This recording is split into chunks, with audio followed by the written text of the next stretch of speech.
The alarm bells rang across Kepler Prime Station at exactly 14:30 Galactic Standard Time. Lieutenant Danny West jumped from his chair in the monitoring room and stared at his screen. The readings made no sense. Something big was coming out of deep space, moving faster than anything he had ever seen. Admiral Morrison to the command center. Emergency alert level 5. The speaker crackled throughout the station. Admiral Kate Morrison ran down the metal corridors, her boots echoing against the walls. She had been eating lunch when the alert came through. Behind her, other officers hurried to their posts. The station buzzed with activity as everyone tried to figure out what was happening. When Kate reached the command center, she found chaos. Officers stood around computer screens, pointing at numbers that kept changing. Some looked scared. Others looked confused. All of them looked to her for answers she did not have. "Report," Kate said, walking to the main display screen. "Something came out of the void between galaxies," Danny said. His voice shook a little. "It's huge, Admiral. The size of a battleship, but the energy readings are off the charts." Kate looked at the screen. The ship was moving toward them through space, but this was not like any ship she had seen before.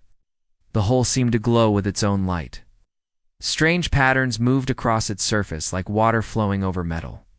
The design looked human, but different. Very different. "How long until it reaches us?" Kate asked. 2 hours at current speed," another officer replied. Kate studied the ship on the screen. Something about it seemed familiar, but she could not place it. Then she noticed the registration numbers on the side. Her heart stopped. "USS Horizon," she whispered. The room went quiet. Everyone knew that name. 11 years ago, the Horizon had left on a mission that most people called impossible. Captain Jake Phillips had wanted to find the Void Wanderers, mysterious beings that lived in the empty space between galaxies. Most experts said it could not be done. The Galactic Council had laughed at the idea. The ship had vanished into deep space. After 5 years with no contact, Earth declared the crew dead. Jake Phillips became a hero who died trying to push the boundaries of human exploration. But now, the Horizon was back. "Open a channel," Kate ordered. "All frequencies. Communications." Officer worked at his controls. Static filled the speakers for several seconds. Then a voice came through, clear and strong. "Kepler Prime Station, this is Captain Jake Phillips of the USS Horizon requesting permission to dock." Kate grabbed the microphone with shaking hands. "Jake, is that really you?" "Locate. Yes, it's me.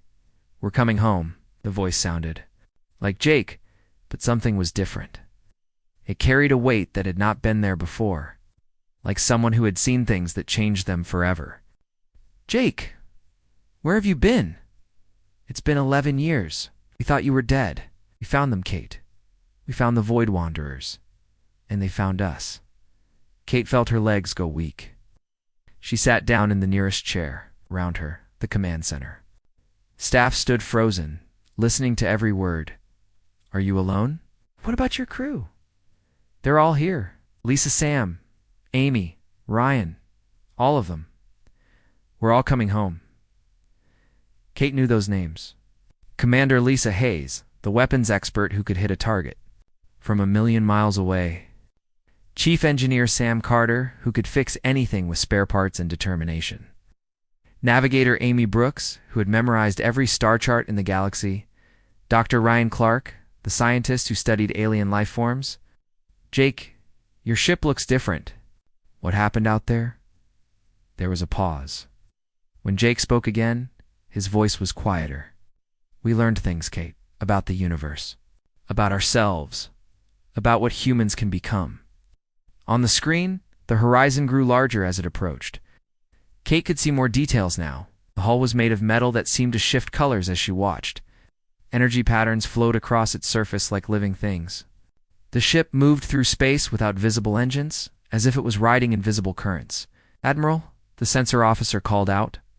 "I'm reading impossible energy signatures from their ship. The power output is beyond anything in our databases." Kate kept her eyes on the screen. "Jake, I need to ask you something. Are you still human?" Another pause. Now this one lasted longer. That's a complicated question, Kate. We're still us. But we're also more than we used to be. The horizon was close enough now that Kate could see lights moving inside the ship through what looked like transparent sections of the hull. Figures. Moved around inside, but they seemed to glide rather than walk. Permission to dock granted, Kate said. Bay 7 is clear and waiting. Thank you, Kate. We'll be there in 20 minutes. The channel closed. Kate sat in silence, staring at the ship on the screen. Round her, the command center staff whispered among themselves. Some looked excited, others looked worried. Admiral Danny said, "Should we alert the Galactic Council?" Kate thought about it.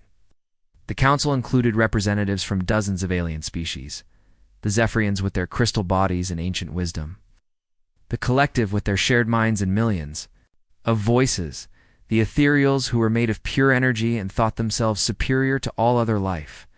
11 years ago. These same aliens had watched humanity attempt the impossible journey with amusement.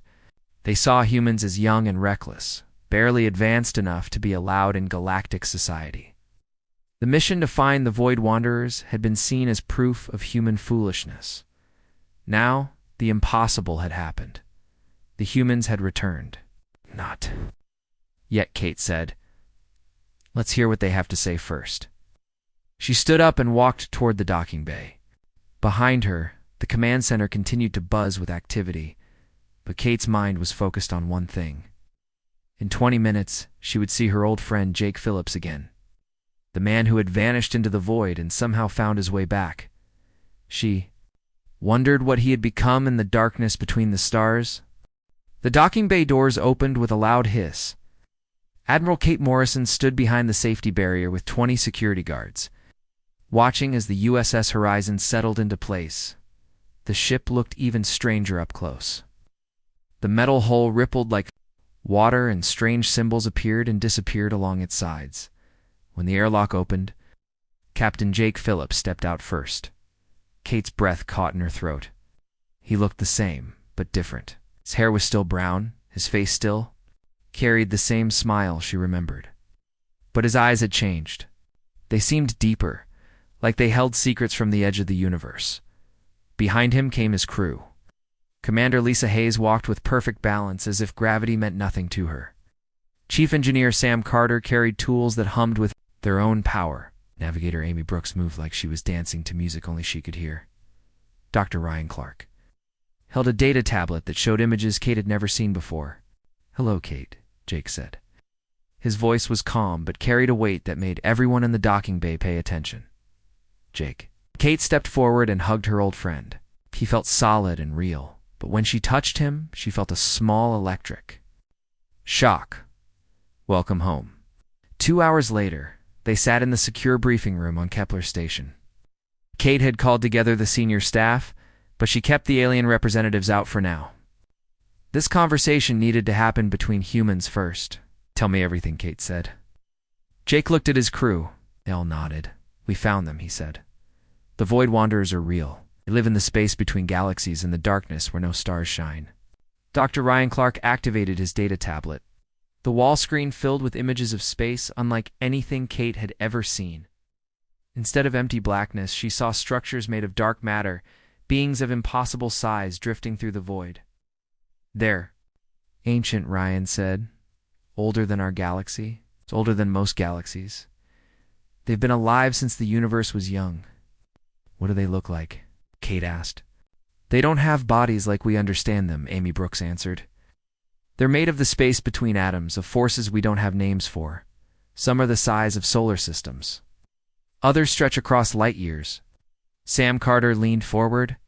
"But they're dying, Admiral. After billions of years, they're breaking down. And when they die, parts of the universe die with them." Kate felt a chill run down her spine. "What do you mean?" "The Void Wanderers built the universe," Jake said quietly. "Not all of it, but the parts that let life exist. They seeded galaxies with the right elements. They guided the formation of planets that could support life. They've been the gardeners of reality for longer than we can imagine." The room went silent. Kate stared at the images on the screen.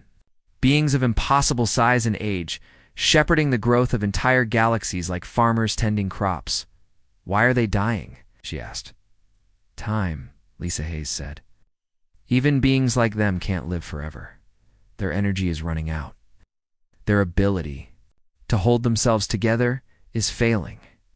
But before they die, Jake continued, they need to pass on their knowledge, their responsibility.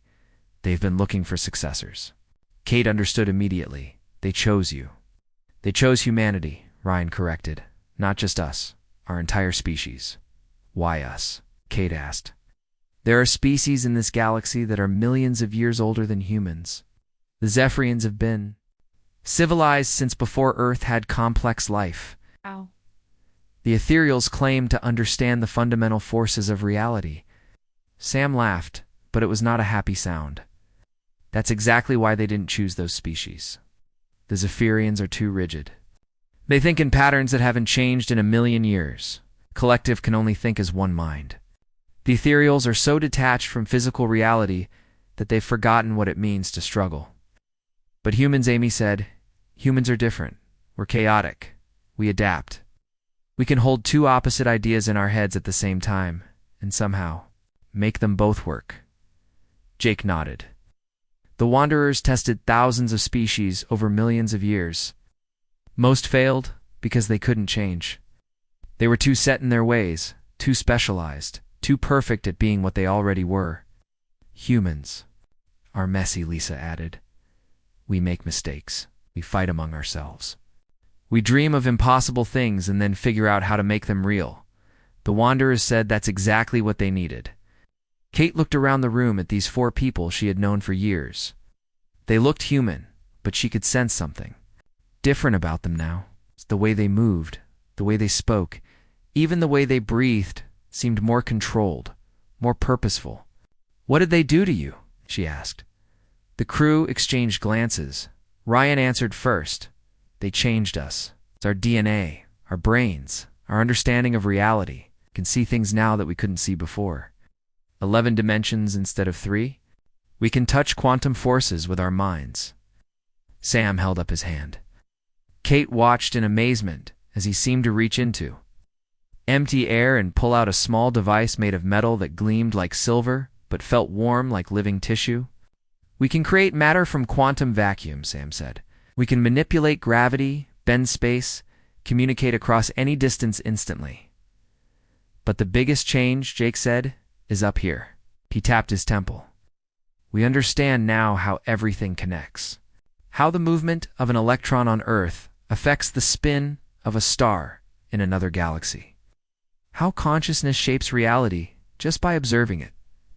Kate felt overwhelmed. Are you still human? We asked ourselves that question every day for 11 years, Amy said. The answer is yes and no. We're still us. We still remember our childhoods, our families, our dreams. But we're also something new. The Wanderers called us the bridge, Lisa explained. We're the connection between what humanity is now and what it can become. We came back to help our species take the next step in evolution. Kate stared at them. What kind of step? The kind that will change everything, Jake said. Not just for humans, but for every thinking being in the galaxy. The Wanderers left us knowledge that could solve every problem we face. Unlimited energy. The ability to heal any disease. Technology that could let us reshape reality itself. And the responsibility that comes with it, Ryan added quietly. Kate stood up and walked to the window. Outside, she could see the horizon docked in the bay, its hull still shifting with those strange patterns of light. What happens now? Now we decide, Jake said. The transformation can be shared, but only with beings who are ready for it. Wanderers made us promise to be careful, okay? Power like this could destroy the galaxy if it falls into the wrong hands. Kate turned back to face them. The Galactic Council will demand access to this technology. I know, Jake said. That's why we came to you first? Need allies who understand what's at stake. The galaxy's about to change forever, Lisa said. The question is whether it changes for the better or tears itself apart fighting over what we brought back. Kate looked at her old friends, these humans who had become something more than human. Outside the window, stars twinkled in the darkness. unaware that their fate now rested in the hands of a species that had only learned to fly between worlds a few centuries ago. "Then we better make sure it changes for the better," she said. Dr. Helen Park stared at the medical scanner results with disbelief. She had run the tests 3 times, but the numbers stayed the same. The blood sample from Captain Jake Phillips contained DNA structures that should not exist. "This is impossible," she muttered, adjusting her glasses. Admiral Kate Morrison stood behind her in the medical bay. "What are you seeing, Helen?" "His genetic code has been completely rewritten," Dr. Park said. "Not just changed or improved, rewritten from the ground up. Look at this." She pointed to the screen showing Jake's DNA structure. Instead of the normal double helix pattern, the genetic material twisted in complex spirals that formed 3-dimensional shapes. "Normal human DNA has about 3 billion base pairs," Dr. Park explained. "Captain Phillips has over 50 billion, and are arranged in patterns I've never seen before." In the observation room next door, Captain Jake Phillips sat calmly while Commander Lisa Hayes demonstrated something that made Kate's head spin. Lisa held her hands out in front of her, palms facing each other. Between her hands, light began to form, not reflected light or projected light, but light that came from nothing. "The Wanderers taught us to reach into quantum space," Lisa explained. "Everything that exists starts there. Matter, energy, even thoughts. We learned to touch that level of reality." The light between her hands grew brighter and began to take shape. Within seconds, she had created a perfect sphere of what looked like crystal. But when Kate touched it, it felt warm and seemed to pulse with its own heartbeat. "How is this possible?" Kate asked. Chief Engineer Sam Carter answered from across the room. He was working on a piece of equipment that had broken earlier. But instead of using tools, he simply placed his hands on the device. Kate watched as the broken parts moved back together and fused without heat or welding. "Human consciousness is more powerful than we ever realized," Sam said. "Most species think consciousness is just something that happens in the brain. But the Wanderers showed us the truth.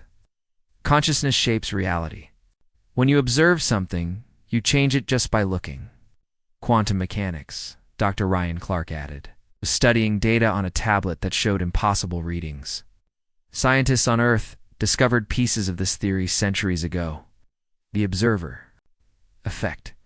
The idea that measuring something changes its properties, but they never understood how deep it goes." Navigator Amy Brooks sat in the corner with her eyes closed. She appeared to be sleeping, but Kate could see her eyes moving rapidly under her eyelids. "What is she doing?" Kate asked. "Talking to the navigation computer on our ship," Jake said. "Amy can connect her mind directly to any electronic system, not through wires or radio signals, through quantum entanglement." Kate felt dizzy. "You're saying she's telepathic with machines?" "Not telepathic exactly," Ryan corrected. "Consciousness and information are related at the quantum level. Amy learned to synchronize her brain patterns with computer processors. She can think at the same speed as the ship's computer." Amy's eyes opened. "The Horizon's computer just calculated 17,000 possible flight paths to the Andromeda Galaxy," she said calmly. "It took 3 seconds. Dr. Park called Kate back to the medical scanner. "Admiral, you need to see this." Ran scans on all of them. The changes go beyond their DNA. The scanner showed brain activity patterns from the crew of the Horizon. How normal. Human brains used about 10% of their neurons at any given time. These scans showed brains using nearly 70% of their capacity. "Their neural pathways have multiplied," Dr. Park explained. "They have connections between brain regions that don't exist in normal humans. And look at this." She pointed to a section of the scan. "New brain tissue. Completely new structures that serve functions we don't understand." "What kind of functions?" Kate asked. Jake Phillips answered from behind her. Day had entered the medical bay without making a sound.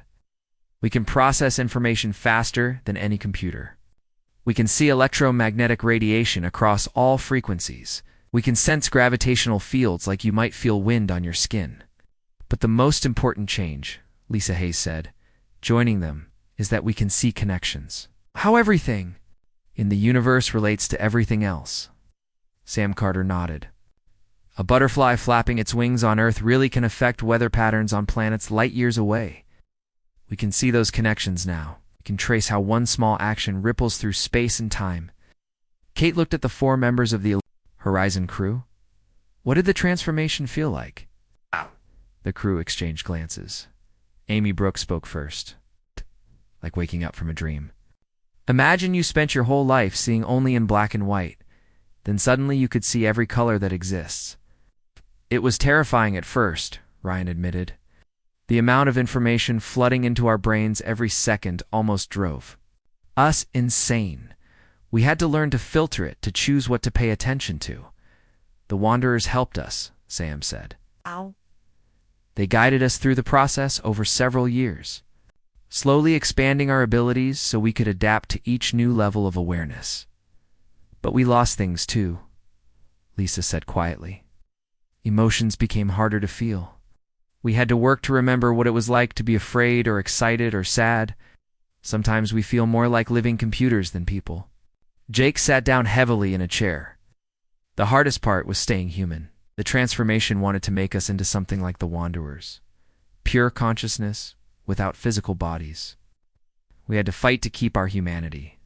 Why did you fight? Kate asked.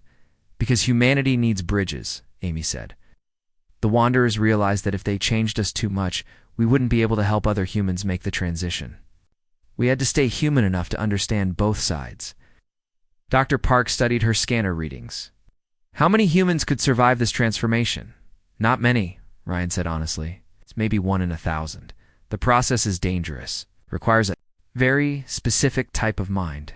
Is someone who can handle chaos and order at the same time. But it can be done safely now, Jake added. We learn from our experience. We know how to guide others through the process without losing them. Kate walked to the window and looked out at the horizon. The ship's hull continued to shift and change, responding to the thoughts of its enhanced crew. The Galactic Council. We'll never accept this, she said. They'll see it as a threat to their power. We know, Lisa said. That's why we need to be careful about who we tell and how we tell them. Sam stood up and walked to Kate. Admiral, the transformation isn't just about gaining power. It's about accepting responsibility. The Wanderers made that very clear. Anyone who undergoes the change becomes responsible for protecting and nurturing life throughout the universe. What does that mean practically? Kate asked. It means we can't use these abilities for personal gain, Amy explained. We can't hurt other beings unless it's to protect innocent life. We have to think about the consequences of every action across cosmic scales. Ryan nodded. The Wanderers built safeguards into the transformation.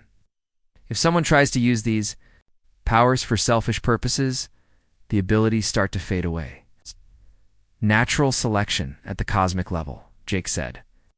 Only beings who truly care about the greater good can maintain the transformation long term. Kate turned back to face them. How do we convince the galaxy that humans deserve this responsibility? We don't convince them with words, Lisa said. We show them through our actions. We prove that humans can handle cosmic power by using it wisely. The real test is coming, Sam warned. Other species will demand the transformation for themselves. Some will try to take it by force. We need to be ready.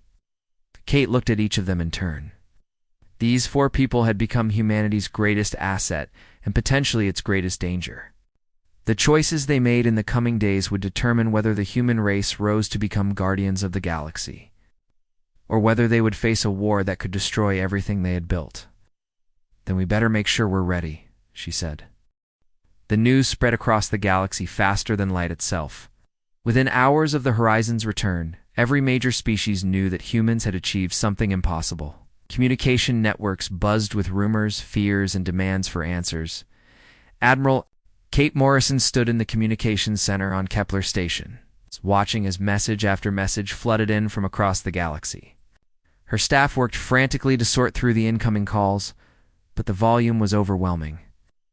Admiral Lieutenant Danny West called out, "Priority message from the Zephyrian Empire. We're demanding immediate access to our transformation technology." Kate sighed. She had expected this. The Zephyrians had ruled their sector of the galaxy for over 1,000,000 years. Their crystal bodies were nearly indestructible, and their minds could process information for centuries without rest. The idea that primitive humans had surpassed them would be unacceptable. Put them through, Kate said. The main screen filled with the image of Ambassador Veltar, a Zephyrian, whose crystal body reflected light in brilliant rainbow patterns. When he spoke, his voice rang like musical chimes, but Kate could hear anger beneath the beautiful sound. Admiral Morrison, the Zephyrian Empire demands immediate disclosure of all technologies acquired by the vessel Horizon. Such power belongs in the hands of mature civilizations, not species that have barely learned to leave their home systems. Kate kept her voice calm. Ambassador, I understand your concerns, but the technology in question was given to humanity specifically. Did steal it or discover it by accident? Irrelevant, Veltar said, his crystal form glowing brighter. Humans lack the wisdom to handle cosmic-level power. You have been spacefaring for less than 500 years. We have maintained galactic peace for millennia. Before Kate could respond, another priority signal came through. It's time from the collective, the hive-minded species that controlled the galaxy's eastern arm. Admiral Morrison, multiple voices spoke in perfect unison through the communication system. The collective requires immediate biological samples from the enhanced humans. We must assess the threat level of this genetic contamination. Kate felt her temper rising. Threat level. These are human citizens, not biological weapons. Incorrect classification, the collective replied.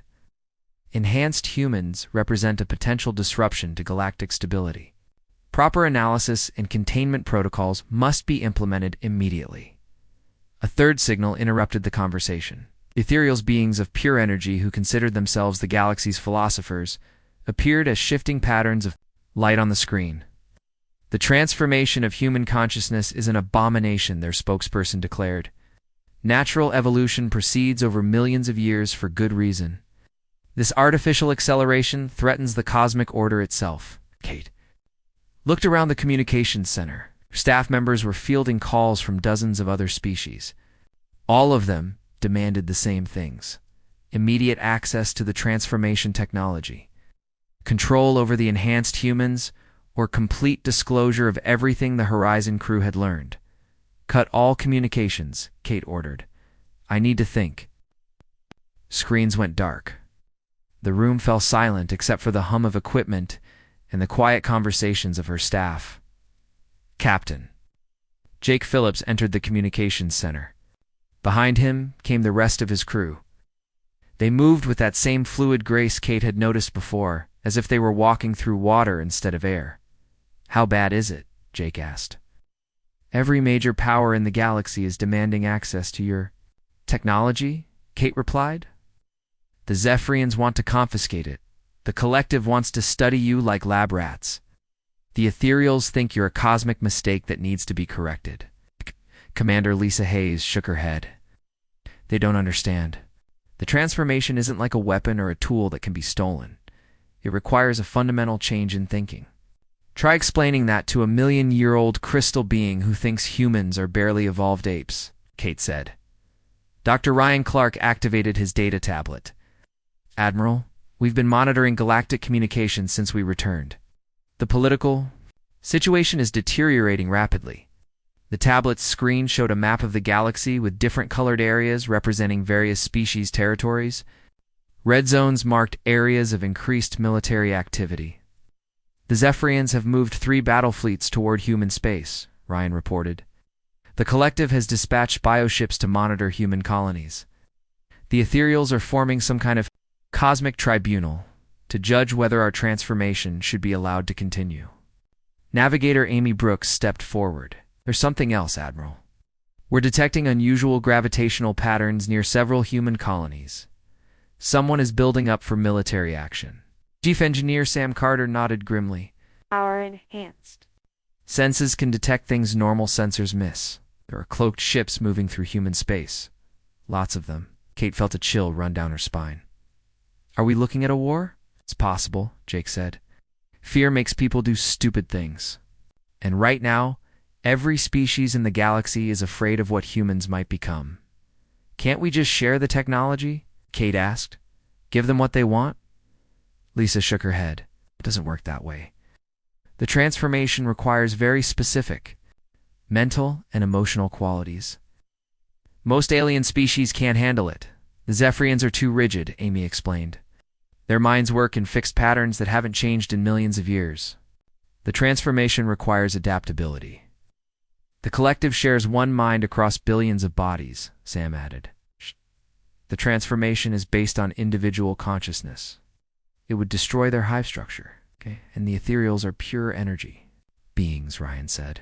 They've moved so far from physical existence that they can't reconnect with material reality the way the transformation requires. Jake sat down at the conference table. The Wanderers tested thousands of species over millions of years. Only a few could handle the transformation. Humans were the first to succeed completely. Kate joined him at the table. So what do? We can't fight the entire galaxy. We don't fight them, Lisa said. We show them a better way. What does that mean? Kate asked. Amy walked to the window and looked out at the stars. The galaxy has been stuck in the same patterns for millions of years. Species compete for resources and territory. They build empires and fight wars. They never work together toward common goals. But what if they could? Sam asked. What if instead of fighting over scraps, they work together to create abundance for everyone? Ryan activated his tablet again. This time, it showed images of cosmic engineering projects that seemed impossible. Stars being moved to safer locations. Planets being terraformed in weeks instead of centuries. Energy being harvested directly from black holes. The knowledge the Wanderers gave us could solve every problem the galaxy faces, Ryan explained. No more scarcity, no more need for territorial conflicts, no more competition for resources. But only if species are willing to change, Jake said, to move beyond their old ways of thinking. Kate stared at the images on Ryan's tablet. You're talking about transforming the entire galactic civilization? That's exactly what we're talking about, Lisa said. The Wanderers didn't just choose humanity to gain power. They chose us to help the galaxy evolve. A new alarm sounded in the communications center. Lieutenant West checked his instruments and looked up with a worried expression. Admiral, we're detecting multiple fleet movements throughout the galaxy. It looks like several species are forming an alliance. Kate stood up quickly. Against us? The preliminary intelligence suggests they're calling it the Galactic Preservation Coalition, West reported.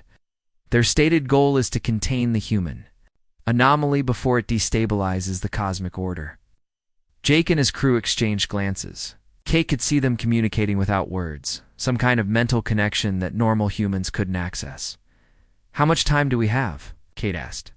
Based on fleet movements and communication patterns, Amy said, approximately 72 hours before they reach human space. Kate looked around the room at her staff and at the enhanced humans who had returned from the void with knowledge that could save or destroy the galaxy. Then we have 72 hours to figure out how to change the course of galactic history, she said. No, Jake said quietly. We have 72 hours to prove that humans deserve the chance to try. Outside the window, the stars continued to shine, unaware that the fate of every living being in the galaxy now rested on the decisions made by a species that had been traveling between worlds for less than 5 centuries.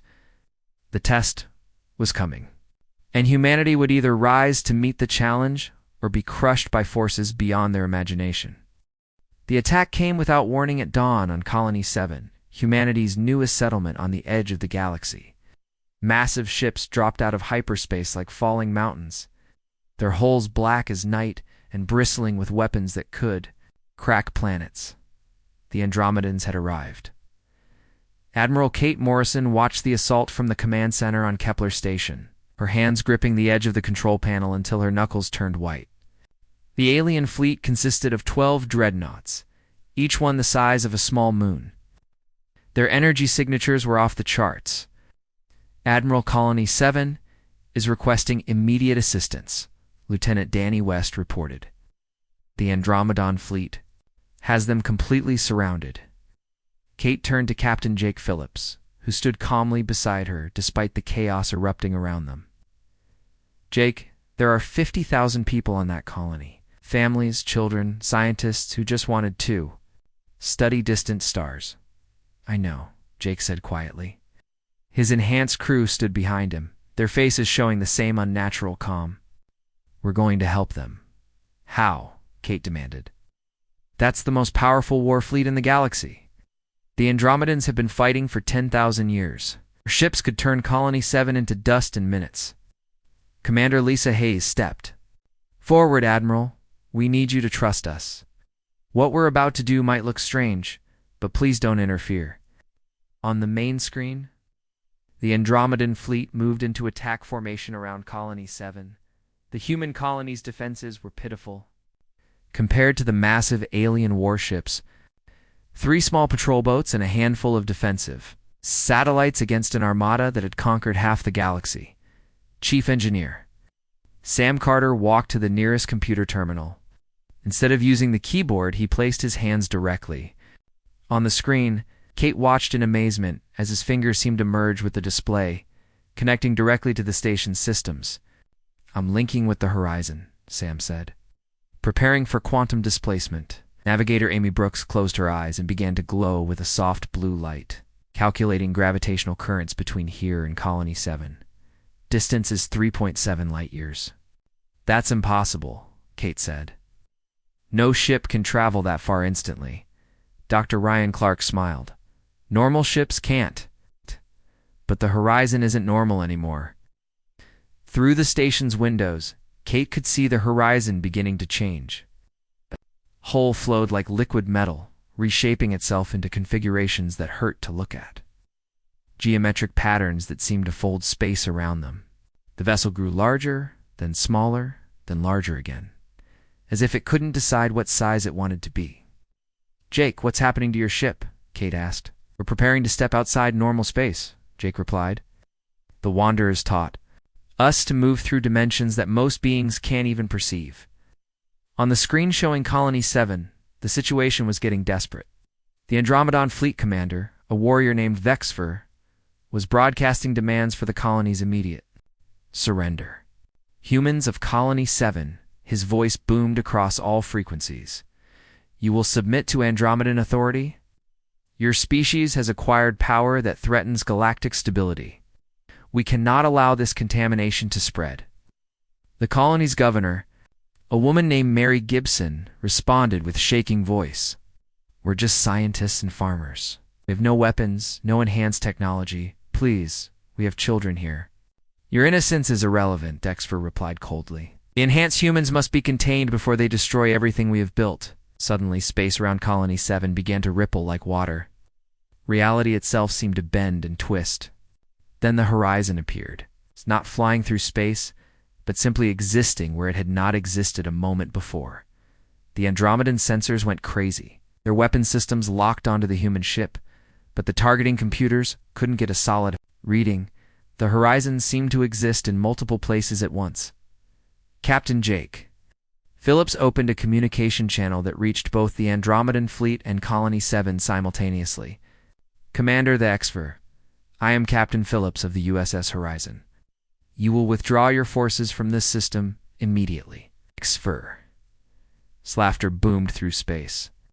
1 human ship against 12 Andromedan dreadnoughts? You have chosen an honorable death, Captain. I'm not here to fight you, Jake said calmly. I'm here to show you something. What happened next defied everything Kate knew about space combat. Instead of firing weapons or raising shields, the Horizon simply reached out. Sam Carter, still connected to the ship's systems from thousands of light years away, extended the vessel's influence across space itself. Kate watched on her sensors as energy fields from the Horizon touched each Andromedan ship. But instead of attacking, the fields began to heal. The Andromedan dreadnoughts had been in space for months. Their hulls, scarred by radiation and micrometeorites. Their crews had been exposed to cosmic rays that slowly poisoned their bodies. Their weapons had stress fractures from years of war. The Horizon's energy, its fields repaired it all. Hull plates that had been pitted and cracked became smooth and strong. Radiation damage in the ship's corridors simply disappeared. Weapons systems that had been pushed beyond their limits returned to perfect working condition. Inside the Andromedan ships, something even more remarkable happened. The crews felt their radiation sickness vanishing. Old battle wounds healed, scars that had marked them for decades faded away. Commander Vexfer stood on his bridge, staring at his hands. A burn mark he had carried since his first battle 20 years ago was gone. Second in command, a warrior named Kexalon touched her face, where a scar from a plasma blast had marked her for life. The skin was smooth and unmarked. "What are you doing to us?" "Us," Dexter demanded, Dr. Ryan Clark's voice. "Came through the communication system. We're showing you what enhanced humans actually do with their power. We heal instead of harm," Amy Brooks added. "Your ships were hurting. Your crews were sick from long space travel. You fixed what was broken. But the most powerful part of the demonstration was yet to come." Lisa Hayes opened a direct telepathic connection with Commander Vexver, not to control his mind or read his thoughts, but to share something no Andromedon had ever experienced. For the first time in his life, Vexver felt the universe through human eyes. He experienced humanity's constant struggle between hope and despair, their ability to find beauty in destruction and meaning in chaos, their drive to protect those weaker than themselves, even at great personal cost, their capacity to forgive enemies and turn them into friends. Most of all, he felt their deep, unshakable belief that every life had value, no matter how small or seemingly insignificant. Dexfer had been a warrior for his entire adult life.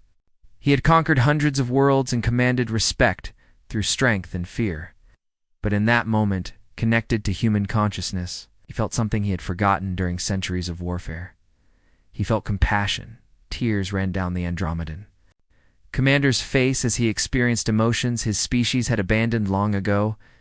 Around him, his crew stood in stunned silence as they felt the same connection rippling through their minds.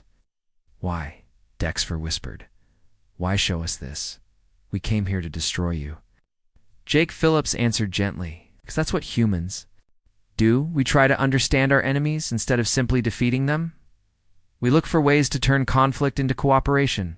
The telepathic connection faded, but its effects remained. Commander Vexfer looked around his bridge at warriors who had spent their lives believing that strength came only through violence. Now they had felt a different kind of strength, the power to heal, to forgive, to build instead of destroy. "Stand. Down all weapons," Vexfer ordered. His voice was different now, softer, but somehow stronger. "Commander?" His second-in-command asked in confusion. "I said stand down," Dexfer repeated. "Open a channel to the human colony." On Colony 7, Governor Mary Gibson waited with her people for whatever would come next. When the Andromedon Commander's face appeared on their screens. She expected demands for surrender. Instead, she heard words no human had ever heard from an Andromedon warrior. "Governor Gibson, I formally apologize for threatening your colony. My fleet withdraws immediately. Came here in fear, but the humans have shown us something greater than fear." He paused, struggling with concepts his warrior culture had no words for. "They have shown us hope." As the Andromedon fleet slowly withdrew from Colony 7, Kate Morrison sat in stunned silence. The most powerful war fleet in the galaxy had been defeated without firing a single shot. "How?" she asked Jake. "The Wanderers taught us that the greatest victories come not from overpowering your enemies," Jake replied, "but from helping them become something better than they were." On the screen, the last Andromedan dreadnought jumped to hyperspace. But Kate knew this was only the beginning. Word of what had happened at Colony 7 would spread throughout the galaxy. The real test was just starting. 6 months after the Horizon returned from the void, Admiral Kate Morrison stood on the observation deck of New Unity Station, watching history unfold before her eyes. The station floated in space where the old Galactic Council headquarters used to be, but everything had changed. Ships from dozens of species worked together in perfect harmony. Zephyrian crystal vessels shared docking bays with collective bioships. Ethereal energy beings collaborated with solid matter species on projects that would have been impossible under the old system. Even Andromedon warships had been converted into research and rescue vessels. The transformation of galactic civilization had begun. "Captain." Jake Phillips joined Kate at the observation window. His appearance had stabilized over the past months, looking more human than he had when he first returned. But his eyes still held that depth that came from seeing beyond normal reality. Hard to believe it's only been 6 months, Jake said. Kate nodded. When I first saw your ship return, I thought we might be looking at the end of human civilization. Instead, we're watching the beginning of something entirely new. Through the transparent aluminum window, they could see the construction of what the species now called the Harmony Engine. It was a massive structure being built jointly by every major civilization in the galaxy. When completed, it would be able to move entire star systems away from cosmic disasters, create new planets for species that needed homes, and generate unlimited clean energy for everyone. Commander Lisa Hayes approached them. She had been working with a team of ethereal engineers on quantum field harmonics. The energy beings had been among the first to qualify for the transformation process, their natural state making it easier for them to adapt to cosmic consciousness. The first test phase is ready, Lisa reported. We're going to move the dying star in the Vega system to a safe distance from the inhabited planets. Kate watched as teams of beings worked together in ways that defied everything she had known about galactic politics. A group of Zephyrians used their crystal bodies to focus energy beams, while collective drones provided the precise calculations needed for stellar movement. Enhanced humans served as coordinators, their ability to think across multiple dimensions, allowing them to guide the complex operation. How many species have requested the transformation now? Kate asked. Dr. Ryan Clark answered from behind them. He had been monitoring the qualification process from his new position as Director of Cosmic Integration. 47 species have applied. 12 have been approved for the first phase of testing. The transformation process had been refined. Since Jake's crew first underwent it, Dr. Clark had developed a series of tests that could determine whether a species had the mental flexibility and moral foundation needed for cosmic consciousness. It wasn't about intelligence or technological advancement. It was about the ability to think beyond self-interest. The Andromedans surprised everyone, Ryan continued. After Commander Thexfer experienced human consciousness, he volunteered his entire officer corps for testing. 30% of them qualified. Chief Engineer Sam Carter joined the group on the observation deck. He had been working with teams across the galaxy to spread the Wanderer's technology safely. Instead of simply giving species advanced tools, they taught them the principles behind the technology so they could develop it themselves. The resource wars are ending, Sam reported. With unlimited energy available and the ability to create matter from quantum foam, there's no reason for species to fight over territory or materials anymore. Navigator Amy Brooks materialized beside them without warning. Her ability to step through quantum space had improved to the point where she could appear anywhere in the galaxy instantly. But she used this power carefully, always announcing her presence to avoid startling people. Report from the Outer Rim, Amy said. The refugee crisis in the Magellanic Clouds has been resolved. We relocated 3 dying civilizations to new planets in the Andromeda system. The planets were constructed specifically for their biological needs. Kate shook her head in amazement. 6 months ago, those civilizations would have fought wars over habitable planets. Now we're building custom worlds for each species. The changes went deeper than technology and politics. The enhanced humans had introduced new concepts that were spreading throughout galactic society. The idea that strength came from cooperation rather than domination. That wisdom meant considering the consequences of actions across cosmic scales. That true power was the ability to create rather than destroy. But the most important change was happening on Earth itself. How is the volunteer program going? Kate asked Jake. Better than we hoped, Jake replied. We have over 10,000 humans who have requested the transformation. The screening process is intense, but about 15% are qualifying. The transformation wasn't being forced on anyone. Humans who underwent the process did so voluntarily, understanding that they would become something more than human, but also accepting the enormous responsibility that came with cosmic consciousness.